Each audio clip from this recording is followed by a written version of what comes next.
एक बार की बात है, एक आश्रम में 3 शिष्य रहते थे। तीनों में अत्यंत मेहनत से अपनी शिक्षा संपूर्ण की। तत्पश्चात तीनों शिष्य गुरुदेव के पास गए और बोले, गुरुदेव, अब हमारी शिक्षा संपूर्ण हो गई है, अब गुरु दक्षिणा देने का वक्त आ गया है। गुरुदेव मुस्कुराए और बोले, यदि तुम लोग मुझे गुरु दक्षिणा देना ही चाहते हो तो कल मुझे एक थैला सूखे पत्ते लाकर दे दो।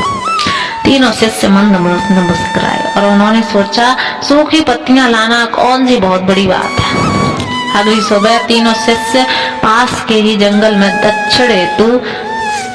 दक्षिणा हेतु सूखे पत्ते एकत्रित करने लगे, परंतु उन्हें एक आश्चर्य हुआ कि जंगल में सिर्फ एक मुट्ठी सूखे पत्ते बचे हुए थे।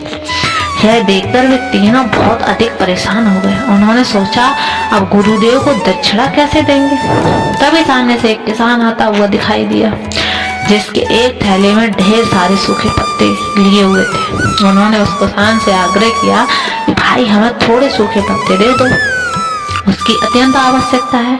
किसान ने कहा, यह सूखे पत्ते मैं अपने जीवन यापन तथा घर पर भोजन पकाने के लिए ले जा रहा हूँ, मैं यह आपको नहीं दे सकता, परंतु हाँ, पास के गांव में सेठ जी रहते हैं, उनके पास सूखे पत्तों से दोने बनाने का कारखाना है, शायद वह आपको सूखे पत्ते दे सके। वे तीनों सेठ जी के पास पहुंच गए और सूखे पत्ते देने का आग्रह करने लगे। सेठ जी ने कहा, मैं आपको सूखे पत्ते नहीं दे सकता, क्योंकि इनकी मुझे आपसे अधिक आवश्यकता है। मैं इन सूखे पत्तों से अपना कारोबार करता हूँ, मुझे क्षमा कर दो।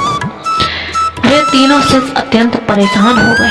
उन्होंने बहुत लोगों से पूछा तो पता चला कि पास में एक दादी बुढ़िया रहती है। उनने सूखे पत्ते एकत्रित करती हैं, हो सकता है उनके पास मिल जाए। तीनों बूढ़ी दादी के पास गए और उनके सूखे पत्ते देने का आग्रह फिर से करने लगे, परंतु बूढ़ी दादी उन सूखे पत्तों से औषधियां बनाया करती थी। उन्होंने भी मना कर दिया।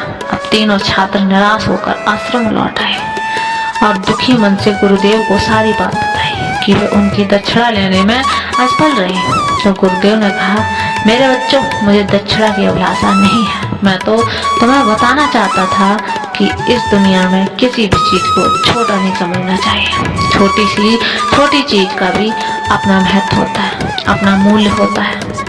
आज शिष्यों को पता चल गया था कि जिन चीजों को हम बहुत छोटा समझते हैं, वास्तव में उनका भी अपना एक स्थान है और वो बहुत कीमती है, उन्हें भी कोई हमें नहीं दे सकता।